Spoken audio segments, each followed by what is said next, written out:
Sound check, hello.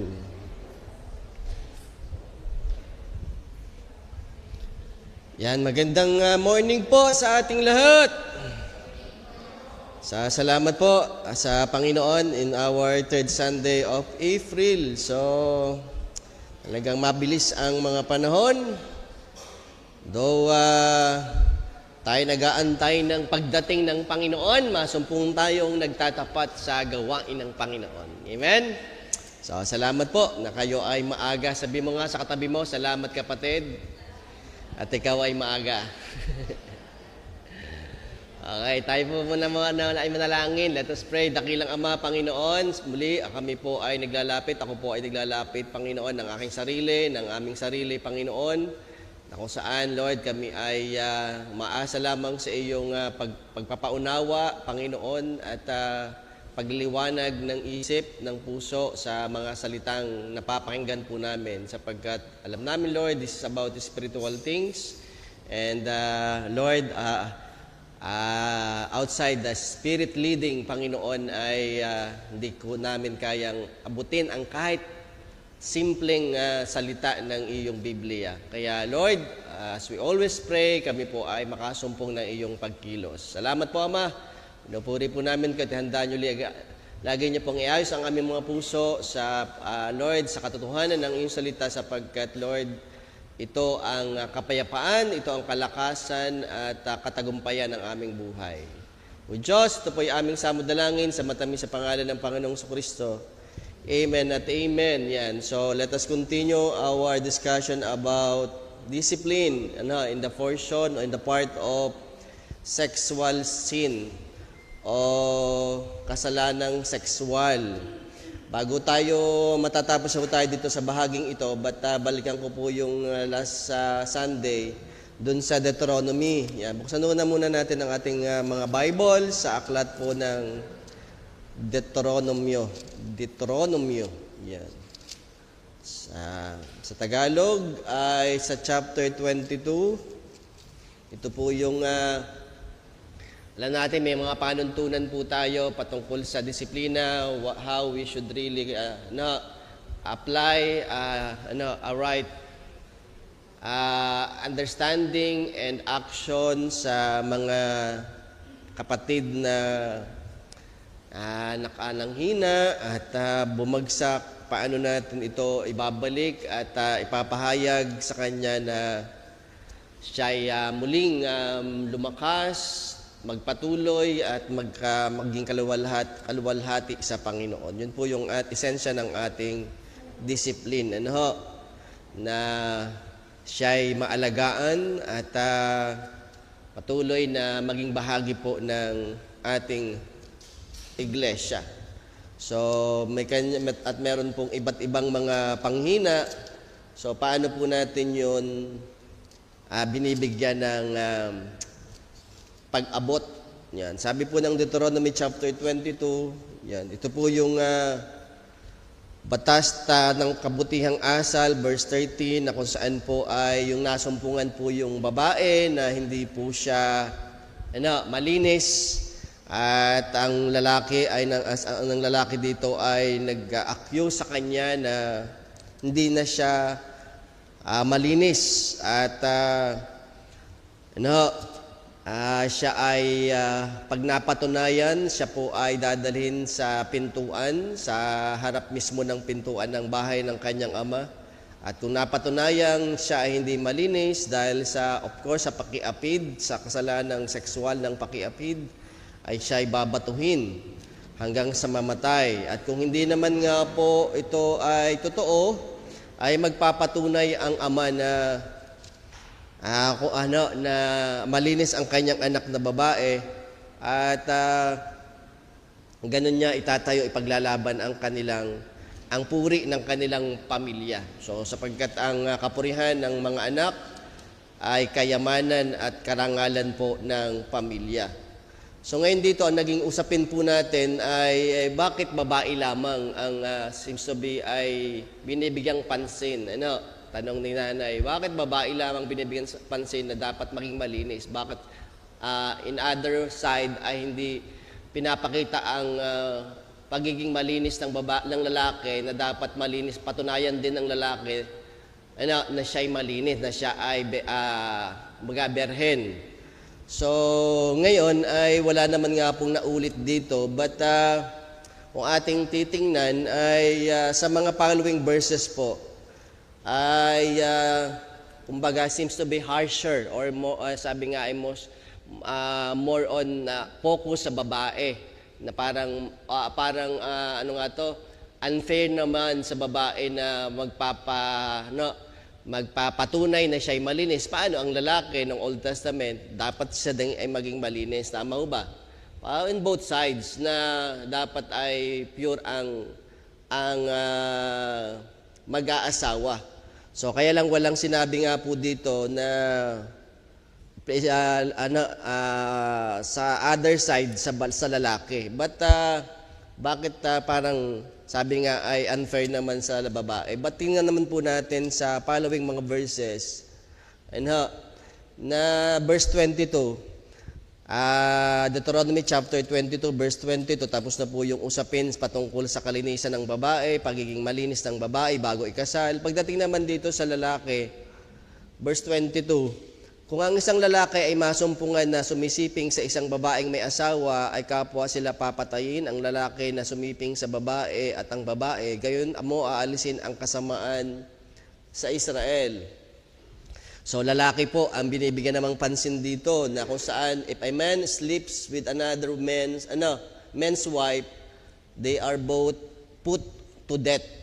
So verse 25 to 27, ngunit kung masumpungan sa parang ng lalaki ang isang dalagang mag-aasawa at dahasin ng lalaki siya at sumiping sa kanya, ang lalaki nga lamang ang sumiping sa kanya ang papatayin. So ang dealing naman po ay pagpaparusa sa lalaki. So lalaki naman ang binibigyang pansin, though maari namang mangdahas din ang babae, pero bakit lalaki lamang dito ang binibigyang pansin na siya ipapatayin? So verse 28 to 29, another kasalanan ng lalaki, ngunit sa lalaki ay huwag gumawa ng anuman, 28 po. Kung masumpungan ang isang lalaki ang isang dalagang donselya ay hindi na ipapangako at higa niya, ibig sabihin he seduces. Yung isa ay pagsasamantala, ito naman ay sabi nga ay paghihikayat. Yan. Kumbaga paghihikayat na hindi pa na ipapangako at ihigas niya siya at sipigan niya siya at sila ay masumpungan. Ang lalaki nga na sumiping sa kanya ay magbibigay sa ama ng babae ng 50 siklong pilak. So naroon naman po ang dealing sa lalaki na ganito ka paparusahan, ganito ka paparusahan, ganito ka paparusahan. So naroon po yung dealing sa babae, pero naroon din po yung dealing sa lalaki na mas marami. Kumbaga mas iba pang mga iba't kasalanan na ipinokus doon sa lalaki na paparusahan din ang lalaki. So kaya mga minamahal na hindi po unfair ang Panginoon sa mga bagay ng pagkakasala. So pagdating naman po sa New Testament ay kinongclude na to, pinagsama na kung saan po ay sabi ng Hebrews 13:4, maging marangal nawa sa lahat ang pag-aasawa, lalaki, babae, at huwag nawang magkadungis ang higaan sapagkat ang mga mapakiapid, so lahat po yon, both sexes, sapagkat ang mga makiapid at ang mga mapangalo niya ay pawang hahatulan ng Diyos. Hebrews 13 verse 4. So hindi lamang po babae ang paparusahan na hindi naging malinis o hindi nagprotekta ng kalinisan, kundi sa lahat ng mapakiapid at mga papangalo niya ay pawang hahatulan ng Diyos. Hebreo 13:4. Hindi tatama. Narinig ba kayo? So, yun po mga minamahal. At sa New Testament, ay sa panahon ng Panginoong Jesucristo, ay kung sa Old Testament ay talagang binabato, papatayin agad. Pero nung alam natin sa John chapter 8, nung may nahuling babae na nangangalunya, so at iniharap ng mga Pariseo sa Panginoon, na ito'y nahuling na nangangalunya o ano ang batas ni Moises, batas ng lumang tipan, batuhin hanggang sa mamatay. Sabi ng Panginoon, sige, kung sinong walang kasalanan, siya ang unang bumato. So wala nang may bumato. Gano'n naman po ang dealing ng Panginoon dahil kita ng Panginoon, alam ng Panginoon ang puso ng babae, naroon sa pag-unawa at sa pag-aaral natin yung babaeng yon ay kinatagpo ng Panginoon, inayos ng Panginoon, kaya sabi ng Panginoon sa huli, humayo ka at huwag ka nang magkasala.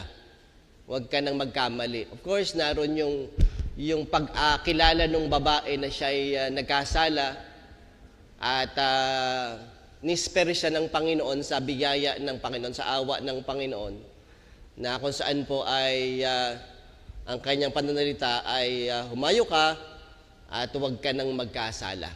So, naroon po yung biyaya naman ng Panginoon dun sa nahuling nangangalunya na babae.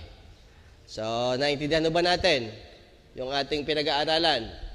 So, ang atin pong talakay ay sexual na kasalanan na ganito yung ating patak, bakit ganito yung ating ginagawang pamantayan, bakit ganito tayo gumagawa o nagsasagawa ng ganitong panuntunan. Kasi nga po, though yan po ay mga mga alituntunin na sa mga nagkakasala, pero hindi natin ganun nagkakaroon tayo ng ay nakakalimutan natin ano ba ang sabi ng Bible, ano ba ang tinuturo ng salita ng Diyos, paano ang Diyos ay talagang nagdidil sa ganitong kasalanan at bakit nagka-come up tayo ng ganitong alituntunin. Kasi nga ito yung meron tayong mga aral at istorya sa Bible na ganito dinidisiplina, ganito dinidil ng Panginoon ang kanyang bayan, ang kanyang mga anak sa pagbagsak. Naintindihan mo ba? Kaya may ganyan to tayo dahil wala na po yung parang ang dating ay yung mensahe, yung pagtuturo na basta natin mababasa, pero bakit tayo nag-come up ng ganitong alituntunin? Yun po. Pagbabasa naman natin ng bylaws ng discipline, basta lang may mga talata na basihan. Pero siyempre, inaasahan na nating ipapaliwanag bago mag-come up tayo ng ganitong alituntunin na aalisin, gagawa siya ng ganitong bagay, dahil nga meron tayong naging basihan. Ay, naintindihan ba natin? May mga nakikinig ba dyan? Aha, so yun po. So, yan po yung ating nakikita. So, may tanong ba kayo? Papasok po tayo mga minamahal sa tapos na po tayo diyan sa kasalanang sexual at tayo po ay magsisimula naman sa pagkasalanan ng pagkuha ng hindi kanya. So, sabi ng Exodus chapter 20, huwag kang magnanakaw. Yan po ay binigyang pansin ng Discipline Committee nung gumagawa, nagpo-formulate ng church discipline. So sa maraming mga kahinaan, pagbagsak ng mga mananampalataya, binigyang pansin po yang pagkuha ng hindi kanya. Dahil alam naman natin na napakaraming kasalanan, napakaraming mga kamalian. So hindi naman po natin kayang isulat lahat o ipaliwanag lahat yung mga major weakness ng mga kapatid ng mananampalataya ang ating binigyan ng pansin. So, yan po mga minama. Nasaan yung pagkuha ng hindi kanya?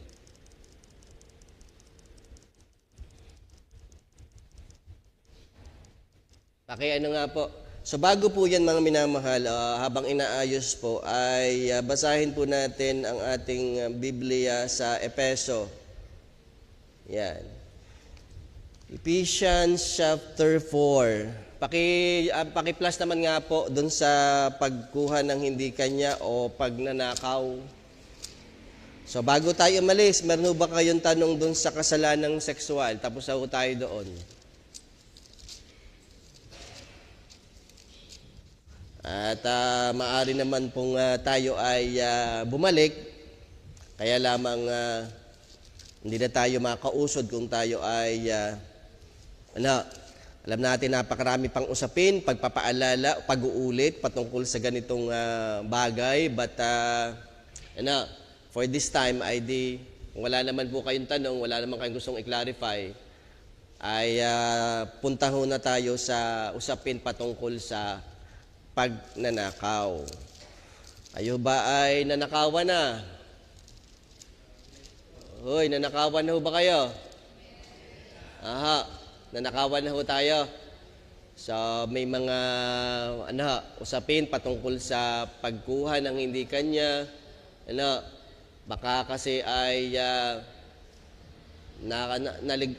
naligwit, ang tawag doon, naligwin, nadampot, nalagay sa bag, ay hindi po maibalik. At kung namang intentional, of course, we need to address this thing. Na wag nang, sabi nga ay, wag nang maulit, wag nang madaya pa uli. So, sabi po ng Efeso chapter 4, verses 23. And the following verses. 4 verse 23, at kayo'y mga bago sa espiritu ng inyong pag-iisip. At kayo'y verse 24, at kayo'y magbihis ng bagong pagkatao na ayon sa Diyos ay nilalang sa katwiran at sa kabanalan ng katotohanan.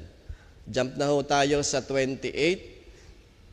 Ang nagnanakaw ay huwag nang magnakaw pa. Bagkus magpagal, naigawa ang kanyang mga kamay ng mabuting bagay upang siya'y may maibigay sa nangangailangan. So, sinong sinasabihan dito ni Apostol Pablo? Mga Kristiyano. So, bakit niya sinabihan ng ganito? Kasi may nangyayari at may gumagawa na nabagsak sa ganitong pagkakasala na kahit sila'y Kristiyano na, kahit sila'y mga talagang na kay Kristo, pinaalalahan pa rin ni Pablo na kayo'y magbago na ng pag-iisip. Kayo ay nilalang nasa katwiran at kabanalan ng katotohanan. So kayo, sabi ni Apostol Pablo sa mga taga-Epesong mananampalataya, huwag na kayong magnakaw pa. So talagang tayo mga Kristiyano ay hindi tayo ay malakas sa bagay na to. Talagang tayo ay natuturuan at nababantayan na huwag gumawa ng ganitong mga pagkakamali dahil tayo nga ay mga binagong nilalang na. Amen po ba? So, tayo ay nanakawan, tayo ay nakakuha ng hindi atin. Ay lahat naman tayo ay nakaranas ng kumuha ng hindi atin. Tama ho ba? Ha? Parang yung, anong elementary pa lamang tayo napasok, tayo nakuha ng hindi atin. Tayo pag may mga exam, digay yung panunulad ay pagkuha ng hindi kanya. Tama ho ba? Sino dito ang hindi nakapanulad nung siya'y napasok pa? Taas nga na kamay. Yung hindi nakapanulad. Lahat kayo ay nakapanulad. Kahit yung mga, pag nanakaw yun ng sagot, tama ho ba? Oo.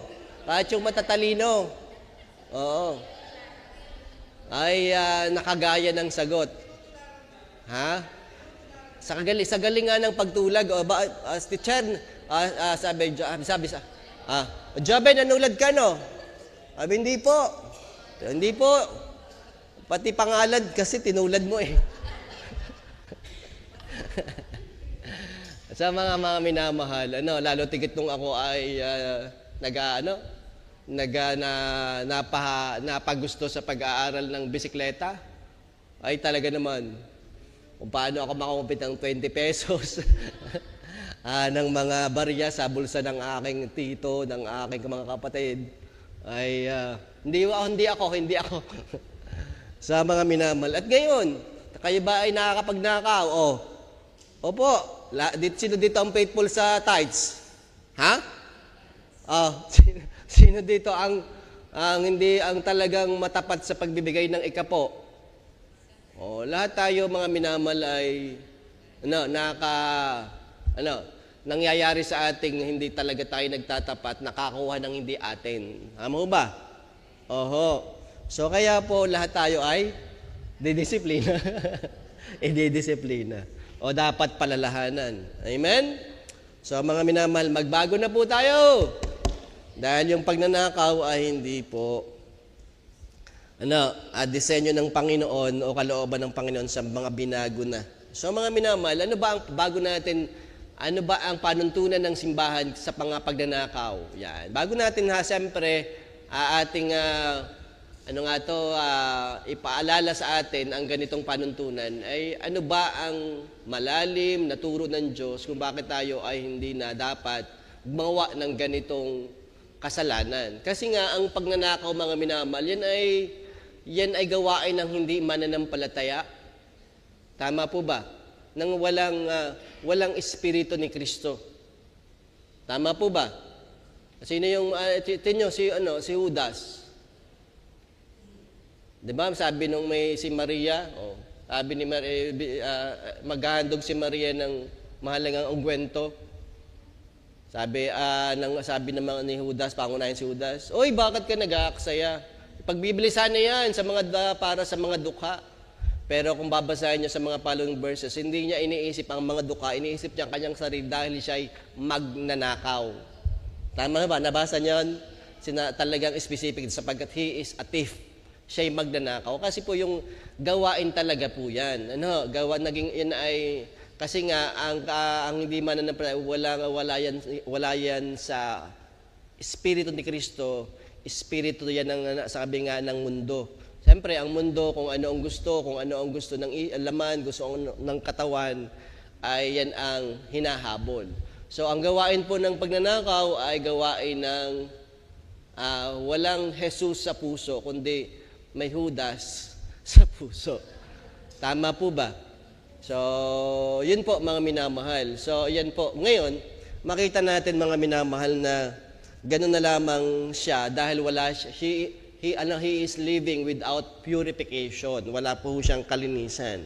At ang kanyang inahabol yung mga worthless possession na kung saan ay para sa kanyang sarili. At yung mga bagay na walang kabuluhan. Sabi nga ng Panginoon, pabayaan mo. Hayaan nyo sila. Lalo tigit sinasabi kay Judas. Kung inyong babasahin po doon sa mga gospel accounts, yung mga alagad nagsalita din, sayang. Ngayon din, parang medyo tayo ay, yung mga Krisyano, yung mga alagad ay walang ganun malalim na pagtingin sa ginagawa ng babae. At lalo tigit si Judas, na kung saan po ay siya ang isang talaga ang nagsalita na pagsasayang lamang yan at ibigay sa mga dukha. So basahin niyo po yun. Yun po ay nasa aklat ng 1, John chapter 12 po yun. So mga minamahal, 4 to 6 verses. So mga minamahal, pero dahil ikaw naman ay naging Krisyano na yung pagnanakaw ay inaalis na sa iyo. Nawawala na sa atin. Remember the story of Zacchaeus? Diba siya ay tax collector? Nung dumating sa bahay niya ang Panginoon. Sabi ng Panginoon, dumating sa bahay na to ang kaligtasan. Anong ginawa na si kayo? Dahil siya nga ay magnanakaw bilang tax collector.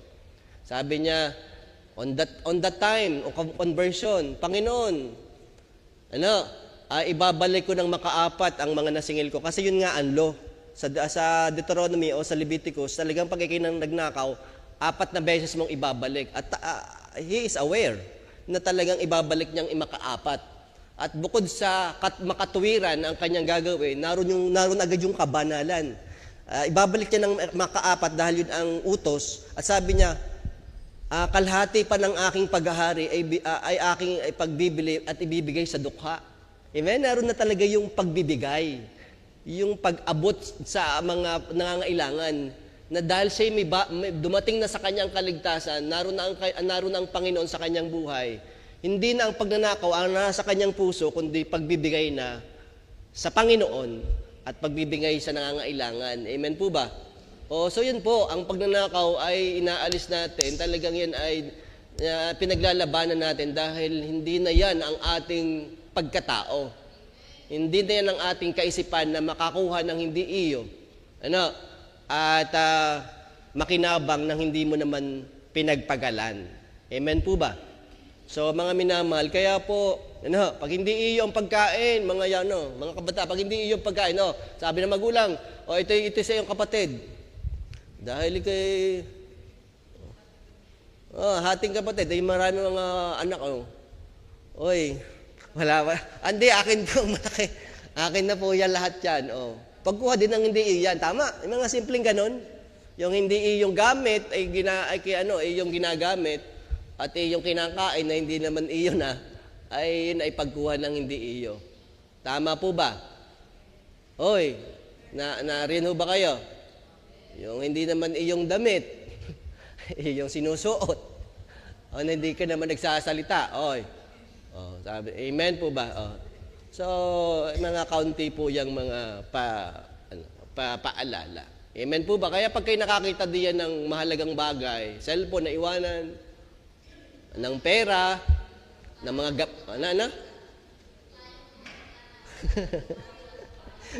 kaya may sabi niya na, payong. Payong. Oo. So, hindi, nagpaalam ako sa payong. Payong, pera muna ha. Nagatwirang ka pa. Nagatwirang ka pa.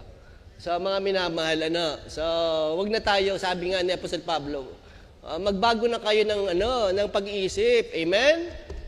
At sapagkat hindi na yan ang kalooban ng Panginoon. Wag na kayo magnakaw pa at gumawa kayo ng sariling pagpapagal. Amen po ba? So, tutuloy natin yun. Kung paano. Sa next week, tutuloy natin. Baka wala pa lang next week, Sunday school, evangelistic So, anyway, next time po ay bibigyan ko ng kaunting paraan para mapaglabanan natin yung sabi nga ay pagiging kontento. Yan. So mga minamahal, yan po.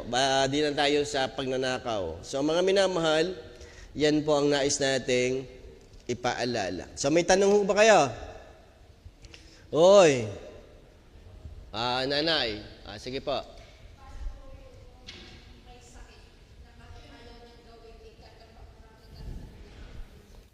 Talaga po. Ang tawag po doon, yung may sakit, klepto. Oo. Ating ipapagamot po. Sa mga minamahal, uunawain natin kung bakit meron talagang ganyan, na karamdaman. But yan po ay spiritual thing din po yan. Na kung saan po ay ipaunawa, ating ipanalangin, ating idulog sa Panginoon, Lord, ang sakit na to sa pag-iisip, Lord, iyong hipuin. Yan. Una sige, renounce nga po na kung saan ay lagi nating pag-pray. So ngayon, siyempre, of course, meron din tayong action na aware na tayo sa ating kasama, sa ating kapatid na sabi nga ay ating bantayan. So somewhat merong magbabantay sa kanya upang sa mga panahon ng dumating ang tukso, may magpapaalala, may tatapik. Yan. Po. So, meron talaga pong ganun. So, yun po. Ate.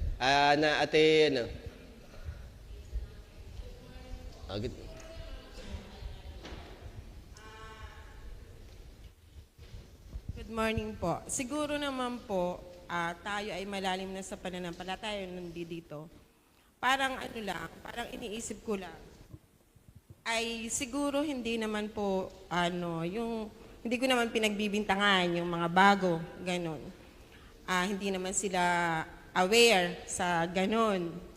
siguro nadadampot lang. Nadadampot and then siguro nahihiyang ibalik.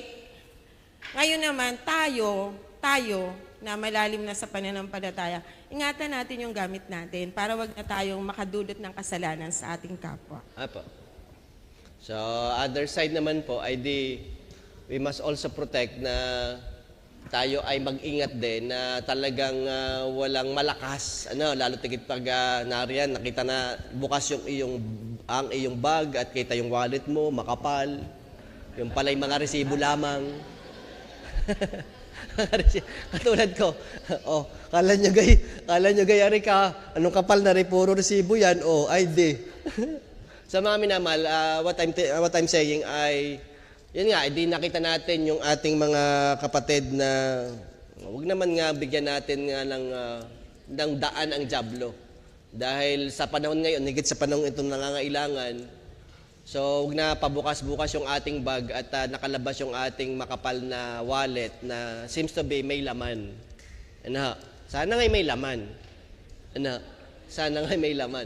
So yun po, tama po yung sinabi ni Ate Vilma na ingatan ang kapatid. Amen? So, wag tayong sabi nga ay maging instrumento ng kanyang pagbagsak. So, yun po. Other side din po yun, other truth. So, other thing po. So, move on na tayo. Brother Martin.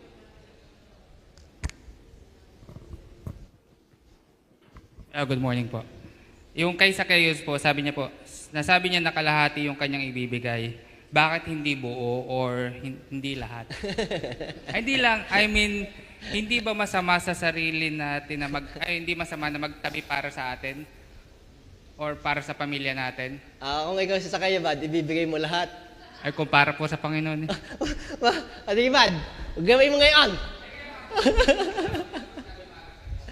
Okay. Anyway, of course, bakit hindi lahat? Dahil tayo ay nasa lupa pa na we do not know if Zacchaeus has a family. Of course, ang una din niya, sabi nga ay he will provide for his family first. Di ba? May pangailangan. Daddy, bakit niyo binigay lahat? Ay, paano tayo kakain ngayon? Di ka? Ay, wala na, binigay niyo lahat ng ating meron. Ay, ano po ang... so, yun naman po. Ibig sabihin ay kahit baka dahil kalahati, dahil siyempre siya nasa pangailangan din ng kanyang pamilya, nasa pangailangan din.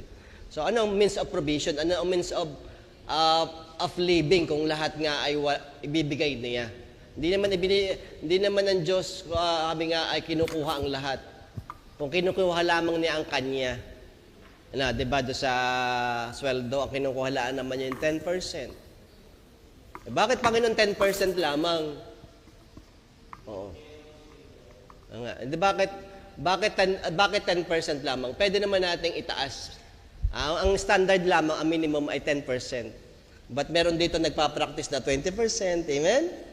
Meron nagpa-practice itong 30%.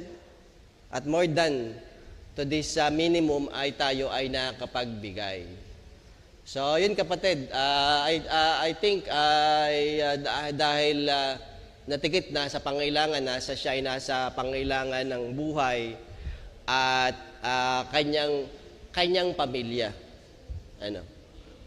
So, sige po. Kuya Romy, may sinasabi po kayo?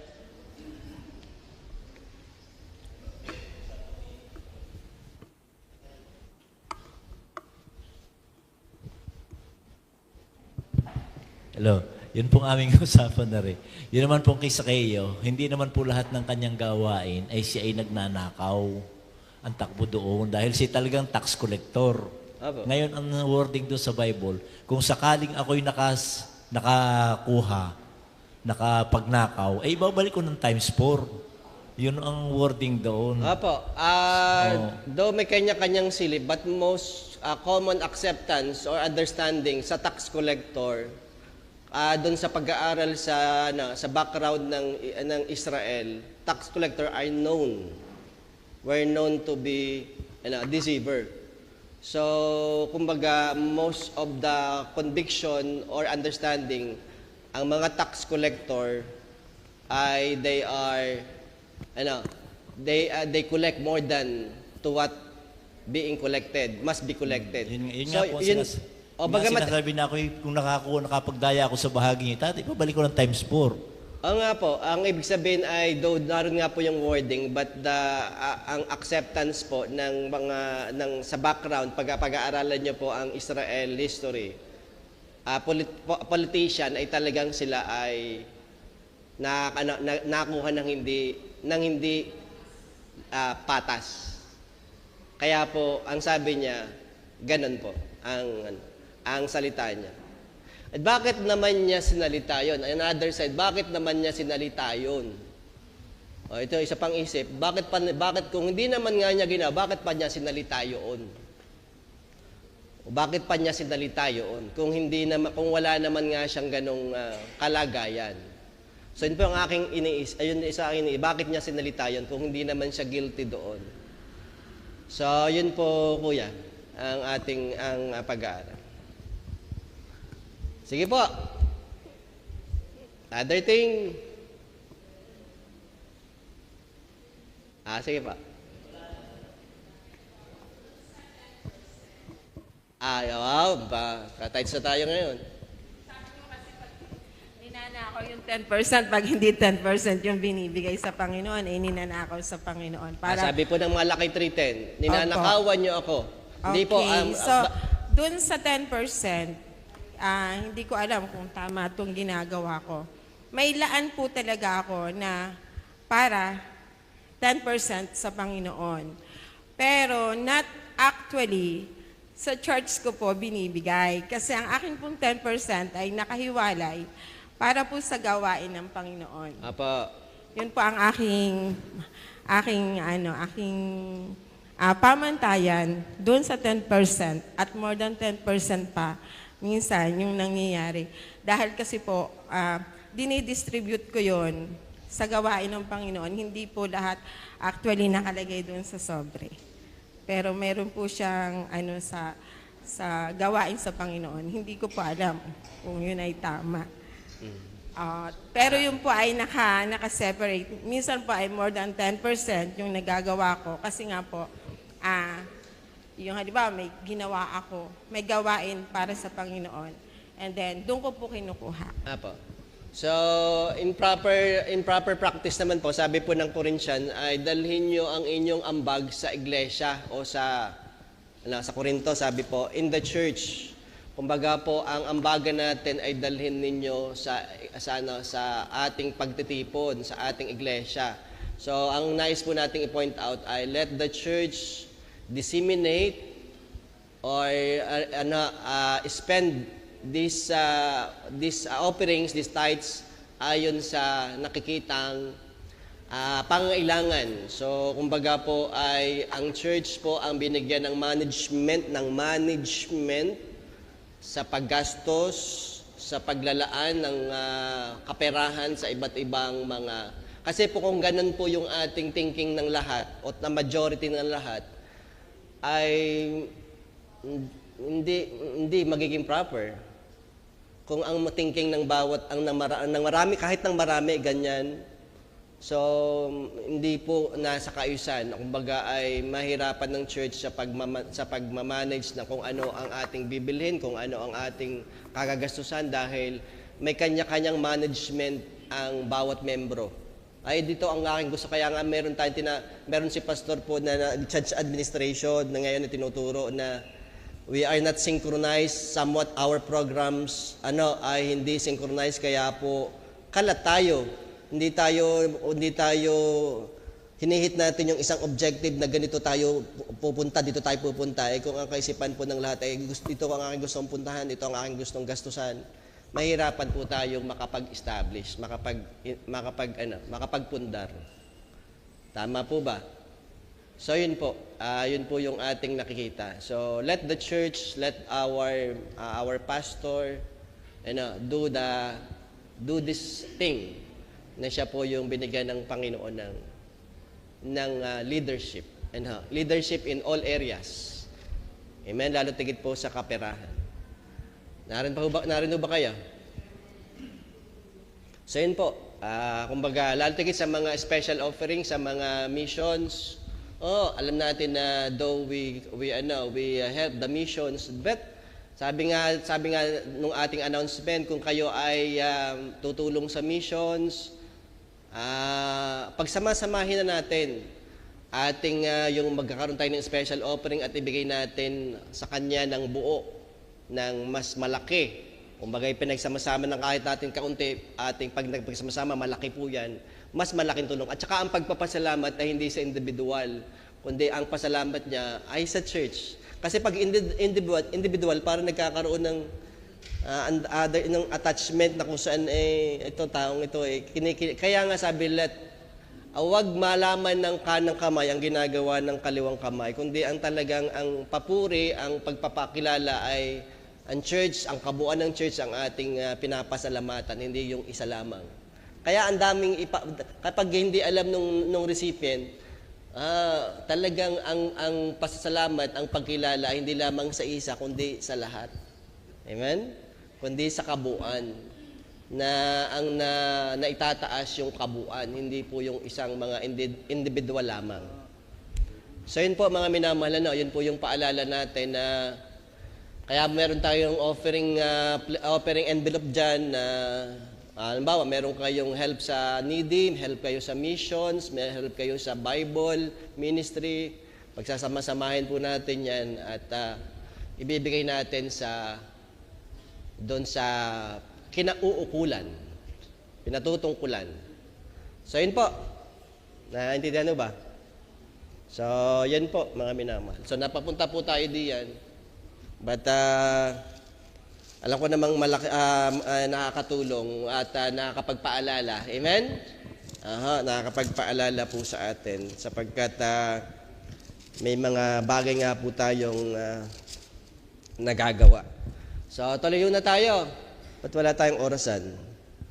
9:30. So, ito po, pagnanakaw. Minsang pagnanakaw, ngunit nagpahayag ng tunay na pagsisis. Of course, yun naman po ang ating yun po yung kapatirang pumapasok sa pagdidisiplina. We are not able to discipline those that are not members. So hindi na po wala tayong sabi nga ay connection na sa kanya kapag hindi siya membro. At pag hindi kaya po siya hindi naging membro dahil hindi siya nagpapasakop sa panuntunan. So ganito po. Dahil siya ay nagpahayag naman ng pagsisisi at pagpapasakop sa panuntunan, ano po ang ating magiging panuntunan? Yan, ito po yung mga talata. Yan, Ephesians 4:28, yung ating binanggit. Ang sino mang kaanib na magkasala ng minsan ng kasalanang pagnanakaw, ngunit nagpahayag ng tunay na pagsisisi, ay disiplinahin sa paraang sumusunod. Hindi alisin ang pagiging kaanib, yan po, upang mailapat ang kaukulang disiplina, kinakailangan siyang kanilaning membro ng iglesia, hindi mailalapat ng disiplina kung hindi siya kaanib. Harap sa Committee on Discipline o sa iglesia. So, yan po, ang pagharap na ito ay upang maipahayag na nagkasalang kaanib ang kanyang saloobin, may padama ang pagsisisi, may pabot ang paghingi ng tawad at mabigyan ng linaw ang mga bagay na kinakailangang liwanagin.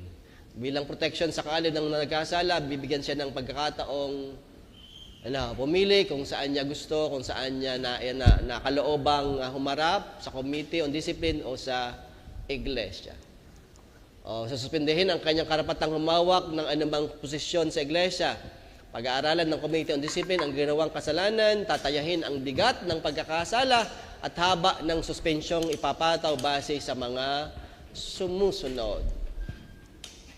Yan po. Bagamat ngayon na may inflation na, ay siguro naman ay consider natin yun. Yung inflation na yun. Kung not serious ang suspensyong ipapataw ay tatagal ng 0 hanggang 3 buwan. Ano yung magsasabi ng serious? May katampatang po yan, halaga ng iyong nakuhang hindi iyo.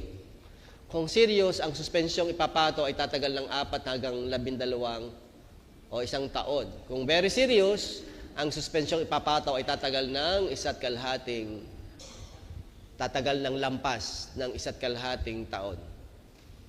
Okay, ipapataw ang kumpletong disiplina. Gabay ng sa pagtataya ng bigat ng pagkakasala at tagal ng pagsuspensyon. Not serious, ito po.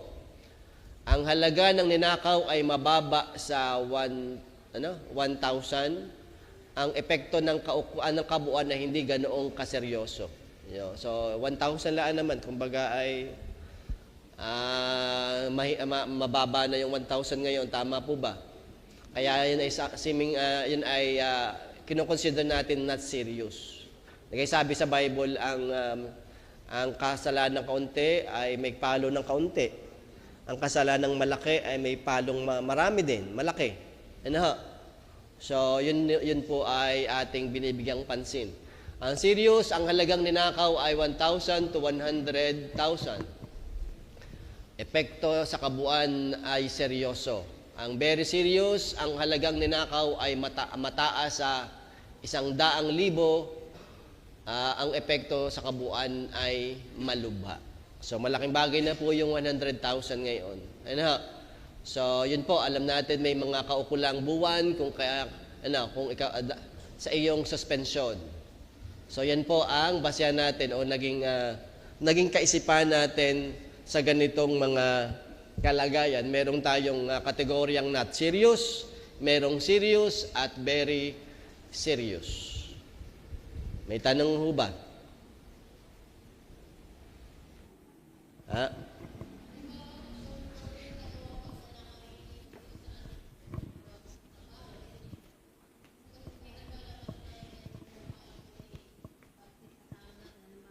Ulitin mo kapatid, hindi napakinggan. Halimbawa po ang pangyayaring pagnanakaw hindi dito sa atin o hindi sa bawat isa. Halimbawa sa labas, halimbawa sa trabaho, ganyan. Tapos nalaman na siya talaga kumuha ng pera. Pwede po bang idisiplina yung member na yun? Patotoo nga po yun. Patotoo yun. Pastor, ang nangyayari ay, halimbawa sa pabrika, isang membro natin, kung di ako nagkakamali, isang membro natin ay nagkasala ng pagkuha ng hindi kanya. Yun ho ba ay didisiplinahin din natin? O siyempre, merong pananagutan din siya doon sa company o sa legalidad, pero sa action po ng iglesia. Ano po yun? Meron din. Of course, meron din po. Apo.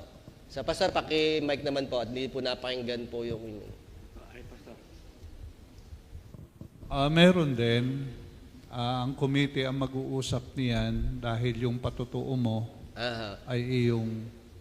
Hindi naman ikaw as member ng church ang nagtataglay ng iyong pangalan lang.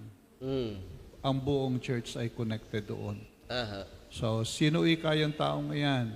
Ayan ay membro ng Good Shepherd. Kaya binibigyan mo ng kapintasan ang buong iglesia sa iyong ginawa. Kaya naman ang church ay mayroong bahagi na ikaw ay iayos para doon sa bahaging ayon. At para maituwid at hindi na maulit yung bahagi at ma-advise yung gumawa kung ano ang dapat naman niyang gagampanan para maalis yung ganong reputasyon. Yan. So, of course, we represent the church in our respective works, companies, schools na kinabibilangan natin. Dahil dala-dala, hindi nung umalis ka dito at napapunta ka sa iyong sa mga trabaho, hindi nawala yung iyong pagiging membro ng GSBC. Amen po ba? Kahit saan ka man naroong lugar, kahit nasa labas ka ng mundo, ay kakabit pa rin sa iyo na ikaw ay membro ng iglesia ng GSBC. Kaya protektahan natin ang ating iglesia. So, yun po. Okay na, Ate Apple? Yan. Ipapata ang kompletong disiplina. Anong oras na? Okay, last 3 minutes po. Ipapataw ang kompletong disiplina. Sa ilalim, alam na po natin yan, sa Spiritual Recovery Program, yan po. Ang kaanib na nagkasala, inaasang magpakita ng pagpasakop sa sagawad ng mga tinakdang gawain sa loob ng hindi bababa sa 1 taon. Yan po, 1 taon na gagampan po siya ng mga ng SRP. Ano? 1 taon na siya ay aalagaan, siya po ay tuturuan at bibigyan ng mga gawain na kaya niya para muling mapalakas ang kanyang pananampalataya. Okay, yan po. Ang Committee on Discipline ay magtatakda ng mga gawain na dapat pagtapatan. Alam na po natin yan. Of course, we consider the age, the physical condition, at yung lugar na kung saan po siya ay nakatira. Na may mga inaasahan po natin siyang dumalo at gumampan ng ganitong mga pagsuporta. Kung malayo naman nga siya, ay bibigyan po natin yun ng konsiderasyon. Lalo tigit sa mga matatanda. So, yan po ang mga nauulit nating SRP, Spiritual Recovery Program. Yan, sa ilalim sa counseling, partisipasyon sa visitation, pagdalo sa gawain, personal na pananalangin, pagbubulay ng salita ng Diyos, at pagsagot sa Bible correspondence. Yan. Maaring lumampas ay natakdang panahon ng pagpapailalim sa SRP kung ang kaanib na nagkasala ay hindi magiging maayos sa pagsunod sa isinasaad sa suggested retail. So, yan po mga minamahal. Ititiwalag ang taas ang hindi pagpapasakop sa SRP, ititiwalag ang hindi magpapakita ng kaseryosohan sa pagpapasakop o pagsunod sa SRP sa matapos ang 3 beses na pagtutuwid. Hindi siya maaari makapagbigay ng special number hanggang sa matapos ang disiplinang tinakda kaugnay ng suspensyon. Okay. Makakabahagi naman po siya sa Lord's Supper as long na nag-aayos siya ng puso at sabi nga siya ay may repentant heart at makakagampan po siya ng Lord's Supper. So, ang tinitingnan naman ng Panginoon yung puso. Pagbabayaran siya sa nanghalagang kanyang ninakaw. Pagbabayaran siya ng halagang kanyang ninakaw. Doon nga sa mga atin sa ating flood control anomaly, di ba? Oy, ibalik ninyo ang aming mga buwis. Di ba? May ganyang mga panawagan. Ibalik ninyo. So talaga yun naman ang matuwid na yung iyong kinuha ay ibalik mo muli sa may-ari. Narino ba kayo? Yun naman po ay paano po pag wala pong maibayad? Paano pag hindi na kaya niyang ibalik? Nasa pangailangan. Ay di, po, kaya ang ating gagawin?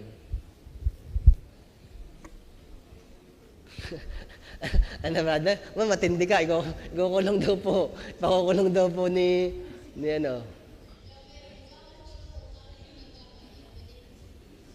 Ano po? Alin? Yung naunang utang sa kapatid. Yeah, dahil bell na, to be continued. Basta sabi ni Pastor, wag daw ihang. Pastor, rin daw po, paano naman daw po yung mga hindi pagsasauli ng nahiram. Ano daw po ang ating panuntunan doon? Okay. Maikli lang sagot, kung yun ay inutang, ay dapat bayaran. Pangalawa, kung wala naman siyang kakayanang makabayad dahil nga ng kagipitan, dapat namang magbigay ng unawa at makipag-usap naman yung tao. At para sa ganun ay hindi naman totoong napakabigat ng maging damdamin ng isa. Yun po yung ating maibibigay na payo roon. Kung yan ay utang, meron kang kakayanan, bayaran mo. Kung hindi mo na kayang bayaran, kausapin mo yung inutangan mo. Kapatid, talagang ako'y walang-wala. No? At di unawain naman nung isang... Halimbawa, Pastor naman daw po, hindi na daw kinikilala at tinataguan. So, nasabihan Pastor, hindi maganda binigyan na daw po, Pastor, talaga ng puwang ng mga panahon ng paraan ng pagbabayad, ang dami ng extension. Hindi maganda yung ganon. Ay kung meron daw po tayong gagawing disiplina rin po doon. Kung halimbawa, approach yung may pinagkautangan at i-report, ay dapat mabigyan ng pag-uusap yung ganong bahagi. So wala po tayong klaradong, Pastor, wala tayong Wala klarado. pa tayong klarado dun sa bahagi. Wala pong klaradong usap po doon. Pero dapat po mabigyan ng solusyon yun. So, yan mga kapatid, magbabayad na ako. Brad, sandali lang. Bro, Okay, wala na tayong oras. Ikaw. Okay, Kuya Mar. ang tanong ba'y Kristiyano ba yun? Baka naman believer yun.